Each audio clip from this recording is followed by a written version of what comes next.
सांचौर में बीजेपी की स्थिति बहुत मजबूत है। कांग्रेस सरकार से लोग तंग आ चुके हैं। सांचौर में कानून व्यवस्था बिल्कुल विफल है और अगर समस्याएं गिनाने जाएं तो बहुत लंबा चौड़ा हो जाएगा। सारी व्यवस्थाओं में सरकार कुल मिलाकर के फेल है और जनता त्रस्त है। वो तो मन के लड्डू तो फोड़ दे तो उनको कोई मना करने वाला है नहीं। वो तो समय बताएगा। अब 2 महीने रहे हैं, जनता का फैसला आने के बाद कांग्रेस वालों को कहेंगे या फिर आप उनको याद दिलाना कि आप क्या कह रहे थे, क्या हुआ। राष्ट्रीय नेतृत्व ने जो इस देश में काम किया है वो सारा विश्व जानता है, इसलिए इसका गुणगान करने की जरूरत नहीं। प्रत्येक व्यक्ति के हृदय में मोदी जी बसते हैं। पिछले 3 साल में भास्कर की न्यूज थी आज से कुछ दिन पहले कि पिछले 3 साल में सर्वाधिक जो सांचौर में घटनाएं हुई है वो पिछले इतिहास 20 साल में नहीं हुई जितनी पिछले 3 साल में हुई। ये कांग्रेस का विकास है। हमारे भारतीय जनता पार्टी के सारे कार्यकर्ता एक है और एक होकर के हम चुनाव लड़ेंगे और कांग्रेस को बुरी तरह से हराएंगे। लेकिन उस एकता के संदेश के बाद में यहाँ पर कुछ नेताओं के पेट में दिक्कत हो गई।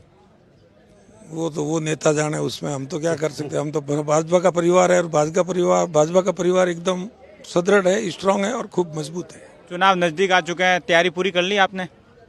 हम तो 2018 का जब रिजल्ट आया उसके बाद में से लगे हुए हैं एक कार्यकर्ता के रूप में और कार्यकर्ता के रूप में काम कर रहे हैं। पार्टी जो आदेश देगी उसका पालना करेंगे। टिकट मांग रहे हैं आप भी? बिल्कुल मांग रहा हूँ, पूरी दावेदारी के साथ।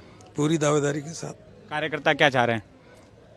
कार्यकर्ता क्या, पार्टी का जो आदेश होगा वो कार्यकर्ताओं को स्वीकार होगा, बात खत्म। एक यहाँ की बैठक थी परिवर्तन यात्रा, सबसे ज्यादा सोशल मीडिया पे वायरल हुई थी और सबसे खासियत उसकी थी भीड़। वो भीड़ आपके राजस्थान के बीजेपी के जितने भी ऑफिशियली ट्विटर हैंडल है, नेताओं के जितने भी सोशल मीडिया प्लेटफॉर्म है, सब पे वो भीड़ के वीडियो लगे थे और दिखा रहे थे कि ये भीड़ बाकी जगह इतनी नहीं हो पाई, इतनी सांचौर में हो गई। क्या कुछ है? नहीं, ऐसा कुछ नहीं। सांचौर में कार्यकर्ताओं में जागरूकता ज्यादा है और सांचौर के भारतीय जनता पार्टी के कार्यकर्ता बहुत मजबूत है। इसी का परिणाम था कि वो भीड़ आई। तो वो भीड़ ये भी दिखा रही है कि यहाँ पे बीजेपी मजबूत हुई है। बीजेपी मजबूत हुई है, वो भीड़ तो इसका प्रत्यक्ष प्रमाण है। मुंह से कहने की जरूरत ही नहीं। जनता ने देखा है, पूरे प्रदेश ने देखा है, पूरे देश ने देखा है। अब क्या लगता है इस विधानसभा चुनाव में बीजेपी कांग्रेस को किस तरह टक्कर देगी या कैसी जीत देखते हैं आप? वो तो अभी समय बताएगा। अभी कहना थोड़ी जल्दीबाजी होगी, लेकिन इलेक्शन की काउंटिंग होने के बाद इस पूरे राजस्थान प्रदेश में सांचौर भारतीय जनता पार्टी 1 नंबर पे रहेगी, ये मुझे विश्वास है। कार्यकर्ताओं की नब्ज टटोलने विधानसभा चुनाव तो एकदम, ये वो भीड़ तो इसका प्रत्यक्ष प्रमाण है। मुंह से कहने की जरूरत ही नहीं। जनता ने देखा है, पूरे प्रदेश ने देखा है, पूरे देश ने देखा है। अब क्या लगता है इस विधानसभा चुनाव में बीजेपी कांग्रेस को किस तरह टक्कर देगी या कैसी जीत देखते हैं आप? वो तो अभी समय बताएगा। अभी कहना थोड़ी जल्दीबाजी होगी, लेकिन इलेक्शन की काउंटिंग होने के बाद इस पूरे राजस्थान प्रदेश में सांचौर भारतीय जनता पार्टी 1 नंबर पे रहेगी, ये मुझे विश्वास है। कार्यकर्ताओं की नब्ज टटोलने विधानसभा चुनाव तो एकदम नजदीक आ गया, समय बहुत कम बचा है, कभी भी आचार संहिता, टिकटें कब तक आने का कोई है आश्वासन? क्या लग रहा है? नहीं, वो तो अभी हमारा राष्ट्रीय नेतृत्व तय करेगा और प्रदेश नेतृत्व तय करेगा। वो हमारे पास कुछ नहीं है। वो कार्यकर्ताओं को इंतजार है कब घोषणा हो जाए? घोषणा कभी भी कर सकती है, वो पार्टी का अपना स्वतंत्र अधिकार है। आपको भी इंतजार होगा, लिस्ट जल्दी आए तो जल्दी। सारे कार्यकर्ताओं को इंतजार है, मुझे नहीं, सारे कार्यकर्ताओं को इंतजार है। आप दिल्ली जयपुर जाके आए हैं, क्या आश्वासन, क्या बड़े नेताओं से मुलाकात भी की? हम हमारे प्रदेश के और राष्ट्रीय नेतृत्व से मिलकर के आए हैं और भारतीय जनता पार्टी की मजबूताई क्या है सांचौर में वो विवरण पूर्ण दे के आए।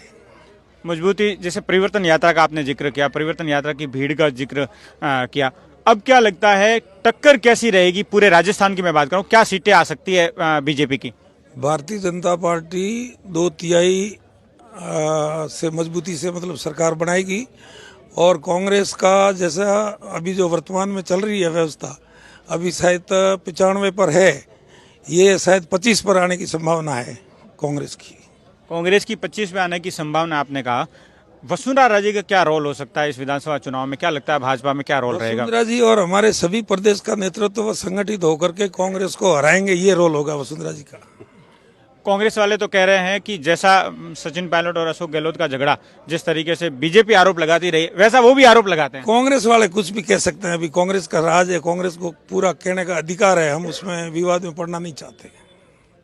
तो अब पूरी तरह आश्वस्त है कि सांचौर ही नहीं पूरे राजस्थान में बीजेपी की सीटें जबरदस्त आ रही है? पूरे राजस्थान में 2/3 बहुमत से बीजेपी आ रही है और बड़े चाव और लगन से आ रही है।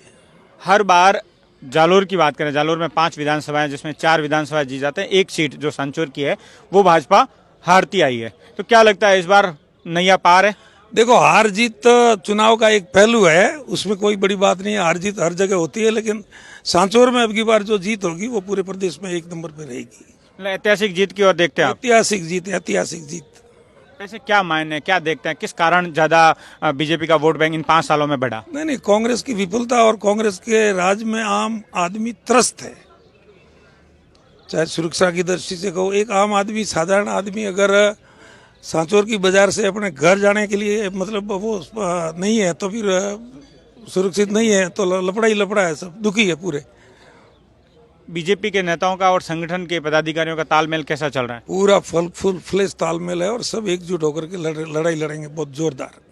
इस बार सांचौर ही नहीं, आप हर जालोर की तमाम विधानसभाएं देखेंगे तो वहाँ पे उम्मीदवारों की ज़्यादा लिस्ट है, उम्मीदवार ज़्यादा हो गए हैं। इस बार चुनावी मौसम आया तो और उम्मीदवारों की संख्या इन 2-3 महीनों में भी बढ़ गई है। क्या लगता है?